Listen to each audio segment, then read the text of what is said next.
El pasado lunes se presentaba ante el Parlamento Autonómico el informe anual del diputado del Común. Nosotros hoy queremos destripar un poquito los datos más importantes de ese informe, y qué mejor que hacerlo en compañía del propio diputado del Común, de Rafael Llanes, que ya nos acompaña. Rafael, muy buenas tardes. Hola, buenas tardes. Muchas gracias por estar aquí en Miramos Gracias Televisión. a ustedes. La verdad es que son muchísimos los datos que me gustaría comentar con usted, a ver de lo que nos da tiempo. Pero vamos a empezar, si le parece, un poco por el principio, por la participación. Son casi 3.000 quejas. Tenemos los gráficos también para ayudarnos un poco a entender la evolución del diputado del Común, porque si vamos a este primer gráfico nos vamos a encontrar con que en el año 2022 se presentaron 2.925 quejas. Es verdad que son menos quejas que en el año 2021, cuando hubo 3.671, pero también es verdad que 2021 fue un año marcado también por esa pandemia y por los efectos de la pandemia en la ciudadanía. Sin embargo, sí que se aprecia como, sobre todo si nos vamos ya a la comparación con 2011, cuando no pasaban de 1.217 quejas, cómo poco a poco ha ido creciendo la participación ciudadana y la confianza o el conocimiento de la existencia del diputado del Común. ¿Ustedes cómo lo han visto? ¿Cómo han visto en estos ya 5 años que lleva en el cargo, Rafael, esa evolución? En estos 5 años ha crecido un 63%. Y entonces yo creo que es fruto de que hemos abierto la institución a la ciudadanía. Digamos, cada vez somos más conocidos, cada vez los ciudadanos saben que existimos y que podemos intentar solucionar los problemas que las personas tienen con la administración pública. No siempre lo logramos, evidentemente. Y esto es fruto del trabajo también de mis antecesores. Es decir, desde el primer diputado del Común, Luis Coviella, que ni siquiera tenía despacho y atendía a las personas en su casa. Luego vino Arcadio Díaz, Fernando Jiménez, Manuel Alcaide y Jerónimo Saavedra. Y cada uno de ellos fue haciendo camino al andar.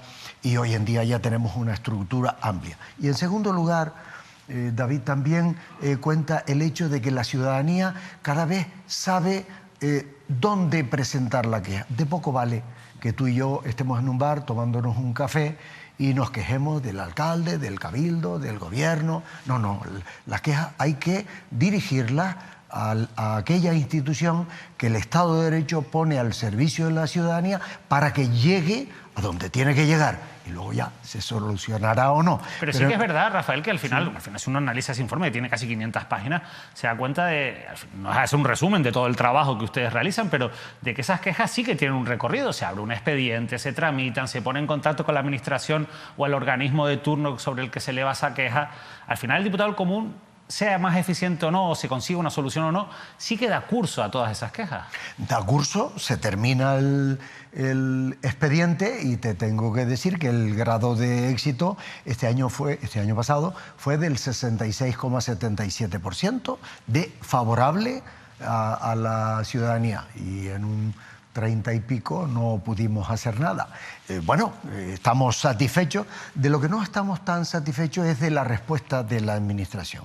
Y ahí, si me permite, me gustaría incidir. Es decir, la ley del diputado del Común establece 15 días para responder. Yo entiendo que 15 días para asuntos sencillos es posible, pero hay muchos asuntos que son complejos, cuanto tienen que ver con política territorial, con tributos, hay que estudiar bien, hay que hacer informes jurídicos y tardan su tiempo. Nosotros dejamos pasar esos 15 días sobradamente, hasta casi 25, y entonces hacemos una reiteración, luego un recordatorio de deber legal, luego una advertencia.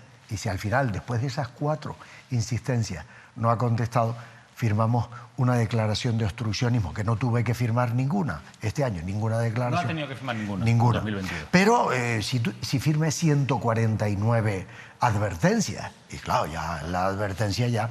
Y también tengo que decir, en favor de la administración pública, que algunas administraciones, David, no tienen del personal especializado que requieren. Y yo el otro día en el Parlamento hablaba de los ayuntamientos. Se le iba a preguntar, ¿se nota la diferencia entre las administraciones locales y, digamos, por ejemplo, la administración autonómica o los cabildos? Hombre, los ayuntamientos, yo he sido alcalde y tengo una especial sensibilidad, digamos que ante un problema social contestan de forma inmediata.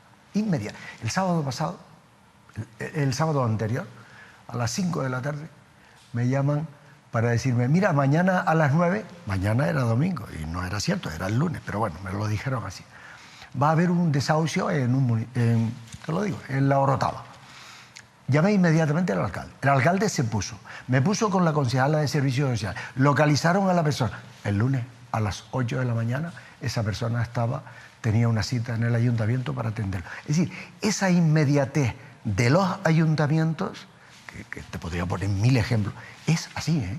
Pero un sábado por la tarde... Es curioso porque al final, bueno, aunque nos saltemos un poquito el guión que tenía preparado, es muy interesante lo que comenta, porque una de las cuestiones que más me ha llamado la atención personalmente leyendo el informe es que después de, digamos, las grandes áreas que uno puede entender que es donde hay más quejas, en dependencia, en discapacidad, en vivienda, la cuarta que más quejas recibe es política territorial y mayoritariamente pues la gente se queja de que no se presentan denuncias por posibles infracciones urbanísticas, pero no se tramitan. Ahí la competencia es municipal. Ahí ya cuesta un poco más, entiendo, que los ayuntamientos actúen rápido. La inacción de los ayuntamientos en ese campo es tremenda. Ya lo he comunicado al gobierno de Canarias. Es decir, una persona denuncia a un vecino o a un conocido porque ha construido ilegalmente. Es cierto que es ilegal, es cierto que allí no se puede construir, o si se podía, lo hizo sin licencia, pero a los ayuntamientos les cuesta actuar. También en parte por lo que antes te iba a decir de falta de juristas, porque estos son documentos que pueden terminar en el juzgado y entonces son informes jurídicos y urbanísticos que tienen que estar perfectamente hechos. Y ahí es lo que te quería decir antes de la falta de habilitados nacionales que tienen los ayuntamientos. Es decir, hay ayuntamientos, pero no pequeños, ayuntamiento media, que tiene de secretario general al policía municipal.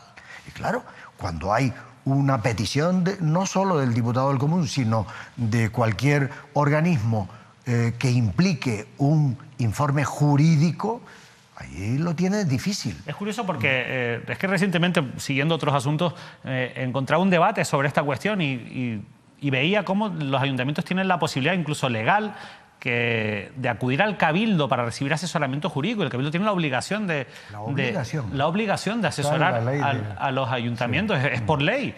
Sin embargo, da la sensación como que los ayuntamientos no utilizan mucho este recurso, que ayudaría, entiendo. Bueno, los cabildos me dicen que sí, que tienen ese servicio y que son los ayuntamientos los que no les traspasan demasiados expedientes. Bien. Pero yo creo que la solución estaría en modificar la ley de bases del régimen local. Y me explico brevemente. Los habilitados nacionales, que como sabes son secretarios generales e interventores, también tesoreros, son un cuerpo nacional. ¿Y qué ocurre? En Canarias hay 233 plazas y solo está cubierta una cuarta parte. Hay 168 plazas libres, sin ocupar. ¿Pero por qué no se convocan? Porque las oposiciones son en la península, digamos, no van muchos canarios, los que allí aprueban pues vienen un tiempo y se van. Lo cierto es que tenemos una cuarta parte cubierta. Y te tengo que decir una cosa, el País Vasco lo consiguió. El País Vasco tiene la posibilidad de convocar plazas de habilitados nacionales en su territorio. Y yo digo, bueno, el País Vasco, ¿y por qué Canarias no? Que está a 2000 kilómetros. Y de hecho, los datos lo corroboran. Aquí no es atractivo para muchos habilitados nacionales. ¿Por qué no modificar la ley de bases de régimen local y convocarlo? Bien, lo he planteado.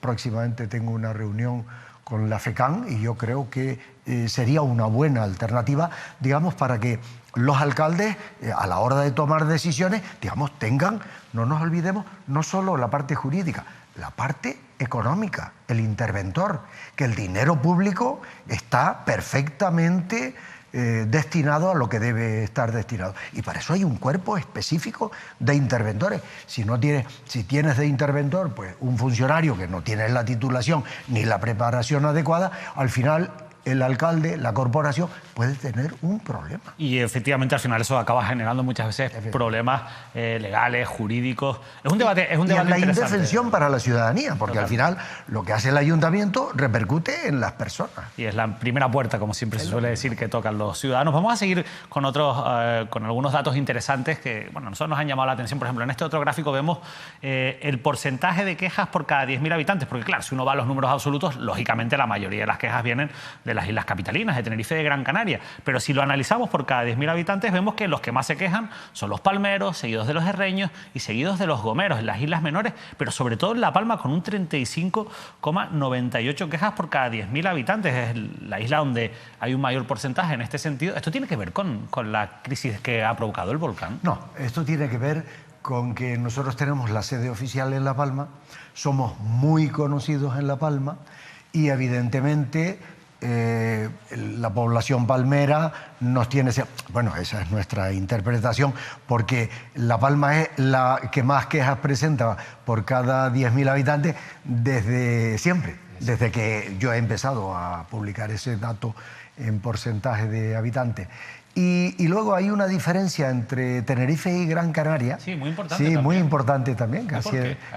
Bien, puede ser por el grado de conocimiento, puede ser, en fin, la verdad es que no lo sé. También en las quejas por dependencia, que son las mayoritarias, sí, la inmensa gran parte es de Tenerife y de Gran Canaria menos. Y sin embargo, los datos en dependencia son malos en Tenerife y son malos en Gran Canaria. La verdad es que Gran Canaria es la isla que menos se queja, siguiendo con esos datos y sobre todo con esos porcentajes por cada 10.000 habitantes, pero ya que hablábamos de dependencia, me gustaría hacer una pequeña parada también en los datos de dependencia, porque yo creo que hay motivos para ver el vaso medio lleno, pero también para verlo medio vacío. Yo quiero saber ahora cómo lo ve usted, pero vamos a ver primero los gráficos un poco, que también vienen, son datos oficiales que están recogidos también en el informe del diputado del Común anual. Y, por ejemplo, si vemos los porcentajes de resoluciones de grado emitidas con relación a la población de cada territorio, que lo están viendo, ven a Canarias, que sigue estando en el último lugar, con un 2,19 frente a, por ejemplo, a Castilla y León, Extremadura o País Vasco, que están en los puestos altos. Sin embargo, si buscamos el dato absoluto del incremento anual de resoluciones del grado en Canarias, también dato que viene en el propio informe, nos encontramos con que en 2022 crecieron en 5.200 más resoluciones con respecto al año anterior. Y como ven en ese gráfico, bueno, pues es el año en que más han crecido.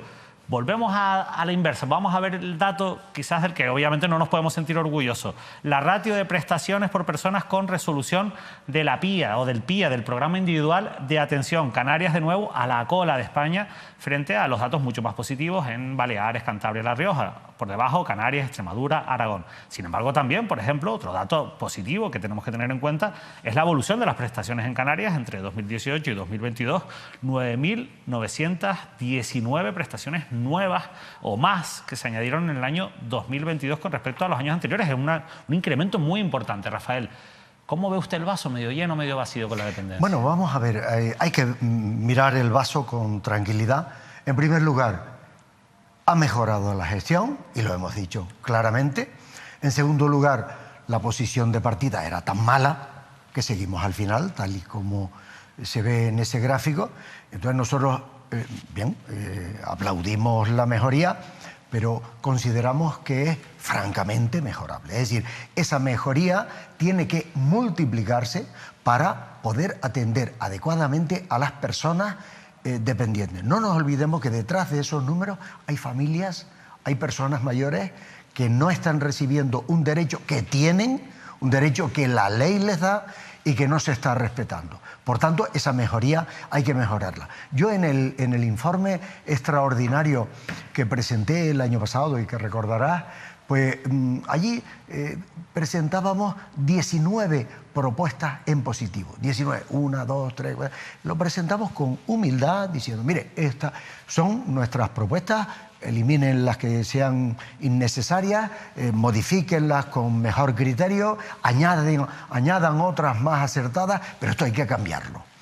Y todas esas propuestas en la comisión parlamentaria, dije, se pueden resumir en 4. 1, más presupuesto. 2, más personal. 3, colaboración con los ayuntamientos. Y 4, simplificación de expedientes. Eso es lo que dijimos. Hemos visto que se ha añadido más presupuesto, hemos visto que hay más personal, pero sigue sin resolverse del todo. Y se ven los resultados, pero no son suficientes. Se ven los resultados, pero hay que sudar más presupuesto y más personal. Si vemos el gráfico de gasto por habitante, vemos que el gasto por habitante en Canarias está por debajo de la mitad de la media nacional. Y añado, la media nacional incumple la ley. La media nacional, la ley dice, oiga, usted tiene que resolver el expediente en 180 días. 180. ¿Y por qué da un plazo? Pues porque la evolución de la dependencia a veces es muy rápida. O sea, una persona que hoy es grado 1, dentro de 3 meses ya es 2 y dentro de 5 meses a lo mejor ya necesita una residencia. Es decir, esa evolución es rápida. Por tanto, la ley establece esos plazos. Y hay otro dato, David, que si me permites, quiero... porque es fundamental, es fundamental. Mira, en el año 2006, cuando se aprueba la ley de dependencia, Canarias era la comunidad autónoma más joven de España. La más joven. Por debajo solo estaba Ceuta y Melilla. Han pasado 16 años, 2006, 2022. ¿Qué ha pasado en estos 16 años? España ha envejecido mucho, 23 puntos. Pero ¿sabes cuánto ha envejecido Canarias?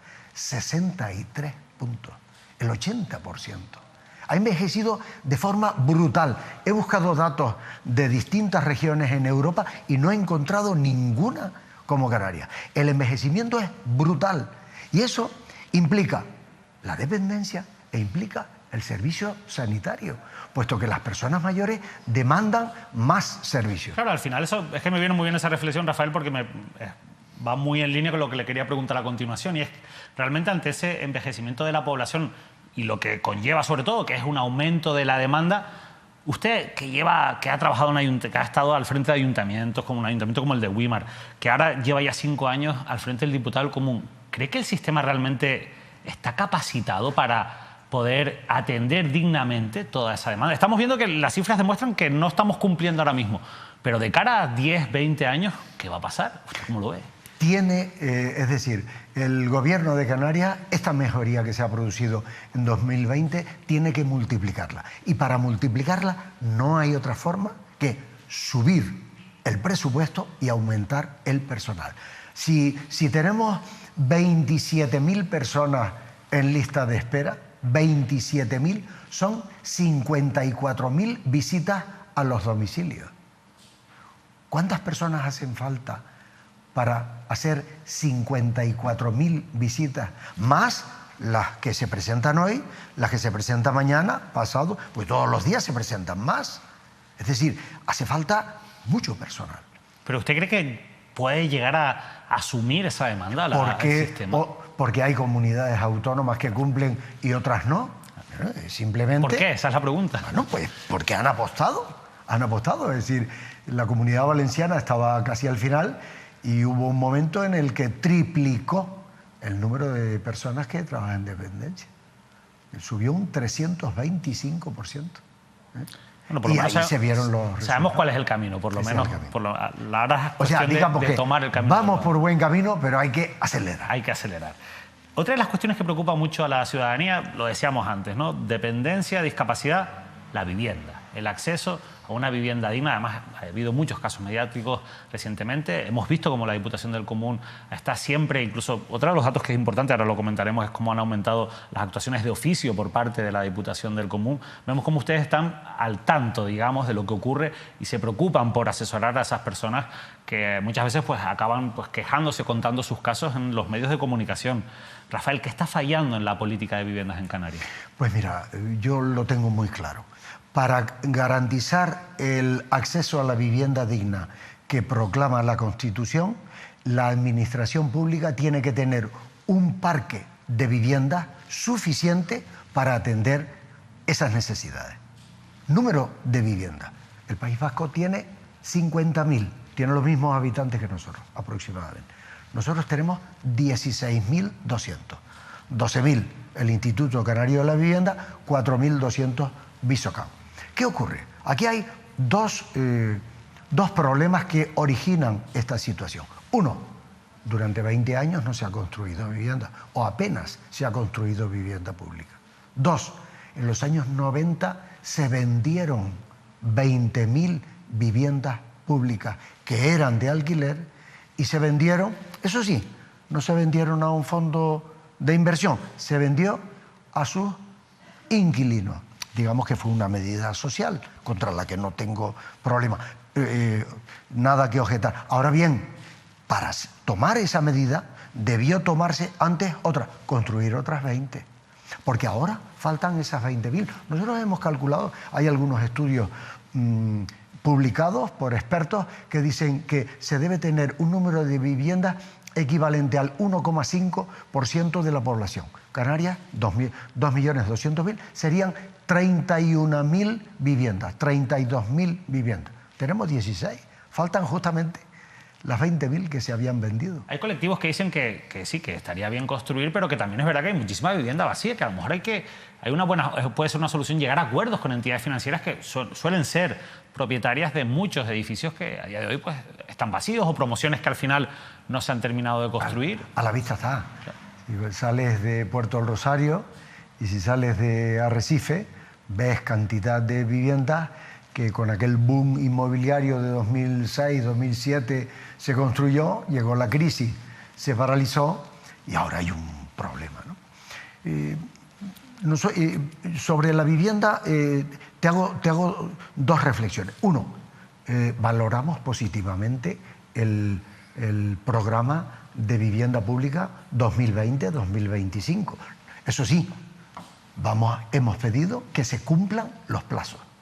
Primer tema, positivo. Segundo tema, hay que mejorar la inspección a la vivienda pública. ¿Por qué? Para evitar prácticas fraudulentas, que las hay. Hay ventas clandestinas, hay subarriendos, hay ocupaciones ilegales y hay que inspeccionar la vivienda pública para garantizar que el que accede a una vivienda pública lo hace de acuerdo a lo legalmente establecido. Tenemos que ser en eso bastante rigurosos y yo creo que ahí falta una iniciativa de carácter público, digamos, decidida. Sin embargo, sí que hay una demanda y cada vez una movilización social más importante y una preocupación, como se ve en las quejas que se presentan ante el diputado del Común. Me gustaría compartir con usted un titular que al final se generó a raíz de unas declaraciones suyas cuando se presenta el informe el pasado lunes. Vamos a verlo, bueno, ha sido reproducido en todos los medios, pero cogemos este titular de Canarias Ahora. El diputado del Común insta a eliminar el teletrabajo en la administración si disminuye la productividad. El teletrabajo, también la cita previa, son dos cuestiones en las que usted puso el acento en la presentación del informe el pasado lunes. A mí me gustaría, porque esto también ha generado debate y alguna polémica, que me explicase a qué se refería cuando hizo estas declaraciones, Rafael. Bueno, son las dos consecuencias, las dos secuelas que nos dejó la enfermedad. Se habla de la COVID persistente en personas que les quedaron una secuela y en la administración quedaron esas dos, es decir, la cita previa y el teletrabajo. ¿Son negativos? No, por supuesto que no. No, el diputado del Común no tiene nada en contra, ni de la cita previa, ni del teletrabajo. Vamos a analizar las dos. Cita previa es buena, es aconsejable, es una buena práctica, es eficiente, es lo ideal, pero no puede ser obligatoria. No puede ser obligatoria, ¿por qué? Pues porque los canales para solicitarla no están al alcance de todos. En primer lugar, ponemos un ejemplo positivo. El Servicio Canario de Salud tiene el 012 que contesta siempre. Por tanto, ahí sí. Y por si fuera poco, está el servicio de emergencia, de urgencia, perdón. Si surge un caso determinado, usted puede ir a urgencia. Pero claro, eso es el Servicio Canario de Salud, al que felicito por ese servicio. Pero ahora vamos a Seguridad Social o a ayuntamientos o a cabildos. Está garantizado. ¿El teléfono contesta?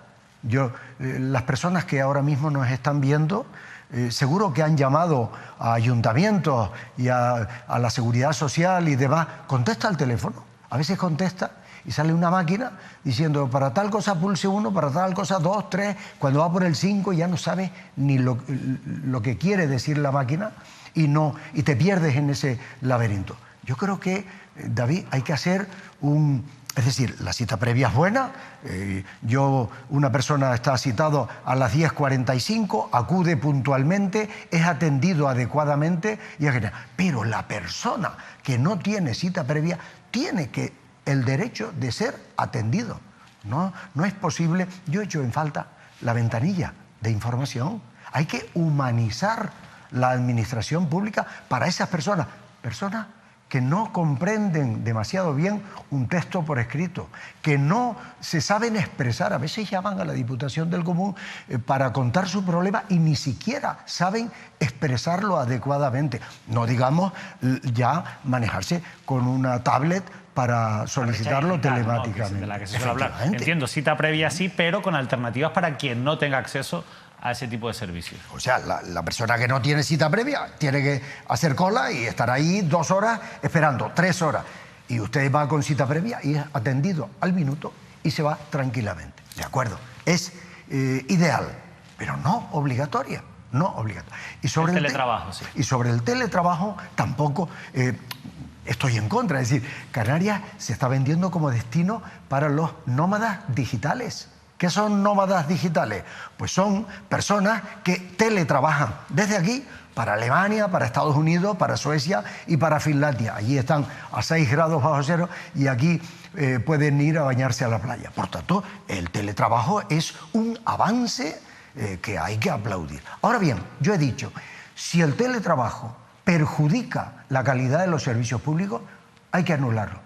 ¿En qué puestos de trabajo? Eso es responsabilidad de la Administración. La Administración tiene un documento que se llama RPT, Relación de Puestos de Trabajo, y tiene que analizar uno a uno, en diálogo con los sindicatos, qué puestos son susceptibles de desarrollarse en teletrabajo. Por ejemplo, ¿el conductor puede hacer teletrabajo? Evidentemente no. El policía municipal, el operario de recogida de residuos. Pero después hay otros puestos de trabajo, el telefónico. El telefónico, el 012, no están presentes en los hospitales, ni está. Ese puede ser un teletrabajo. El servicio de asesoramiento jurídico interno, no el externo, interno, puede hacerse en teletrabajo. Eso lo tiene que analizar. ¿Usted ha notado que en algunas áreas se ha perdido eficiencia en la gestión? Cuando llega un ciudadano a una administración y se le dice, hoy no se le puede atender porque su asunto lo lleva tal persona y está del teletrabajo, esa afirmación ya nos está diciendo que esa persona no debe estar en teletrabajo porque tiene que estar allí atendiendo a la ciudadanía. Es decir, yo lo que digo es, el teletrabajo está bien, bienvenido. Ahora, si influye negativamente en los servicios públicos, hay que eliminarlo. Si influye negativamente. Hoy es 9 de marzo, Rafael. Ayer vivíamos una jornada muy intensa, una jornada en la que los distintos feminismos volvieron a salir a la calle pues, para protestar y defender, en este caso, o sobre todo, protestar contra todas las violencias machistas a las que, por desgracia, pues todavía vivimos o conviven con nosotros alrededor, y para reivindicar los derechos de las mujeres. Ustedes, desde el Diputado del Común, han creado en este último mandato una adjuntía especial para la igualdad entre mujeres y hombres y contra la violencia de género. Me gustaría, porque también tiene una parte importante en este informe, que nos cuente un poco las conclusiones, no ya de este último año, que también, sino del desarrollo de esta adjuntía a lo largo de estos años. Somos la única Defensoría del Pueblo de España, la única, las autonómicas, que tiene esta adjuntía especial, y yo tengo la impresión de que hay varias comunidades autónomas que van a imitarnos. Esto ha supuesto centrar un problema importante, que es el machismo, en una adjuntía. Tal es así que nuestra Junta Especial, Beatriz Barrera, fue elegida coordinadora general de la Red de Mujeres de la Federación de Defensorías del Pueblo de Iberoamérica. Porque claro, la igualdad es un valor universal. La igualdad no tiene fronteras. A nosotros nos preocupa la violencia contra la mujer y la desigualdad en Perú, en Marruecos, en España y en Singapur. Es decir, es una visión global y estamos colaborando. En lo interno hemos llevado a cabo actuaciones que yo considero muy importantes. Si me permites, te voy a dar un dato. Más de la mitad de las quejas en violencia de género se dan en el ámbito judicial, porque las peritaciones del Instituto de Medicina Legal se retrasan demasiado y esos retrasos implican muchos problemas para mujeres maltratadas y para los hijos de esas mujeres maltratadas que, como sabes, son tan víctimas como ellas. Y es una queja que nos llega, ojo, no solo de la ciudadanía, nos llega de los propios operadores judiciales. Y así nos hemos dirigido a la consejería correspondiente. Hay que dotar de más medios a los institutos de medicina legal para que esas peritaciones no se prolonguen en el tiempo.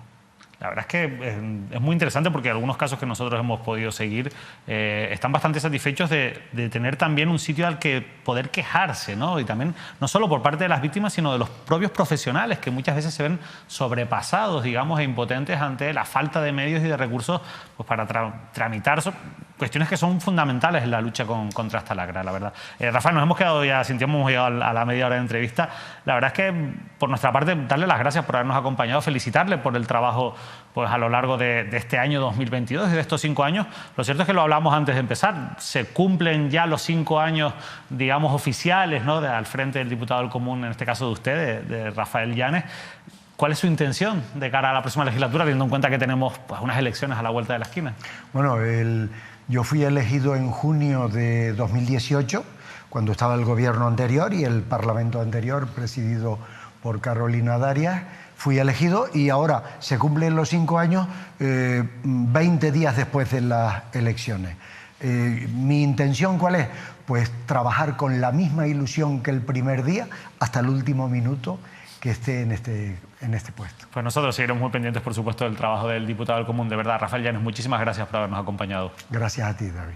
Nosotros nos despedimos, esperamos que haya sido de utilidad esta entrevista y sobre todo que ayude también a que ustedes conozcan, si todavía no lo hacen o todavía no tienen pues, todo el conocimiento de cómo funciona el diputado del Común y cómo les puede ayudar, bueno, a saber que tienen esa puerta en la que pueden tocar pues, para presentar sus quejas. Cuantas más quejas presenten, cuanto más seamos capaces de plantar cara a los problemas que tiene la administración por cuestiones como hemos visto hoy, falta de recursos, falta de personal, falta de presupuesto, bueno, pues más fácil será que esos problemas se resuelvan, sobre todo si hay intermediarios, como es el caso del diputado del Común, que al final van a tramitar esas quejas para que lleguen, en este caso, a la administración o al organismo responsable y por lo menos ese tirón de orejas hasta donde pueda llegar el diputado del Común, pues puede ser muy útil. De hecho, hoy veíamos ese dato, más del 60%, 66%, si no recuerdo mal, se han resuelto, han tenido pues, una resolución satisfactoria de todas esas casi 3.000 quejas presentadas ante el diputado del Común.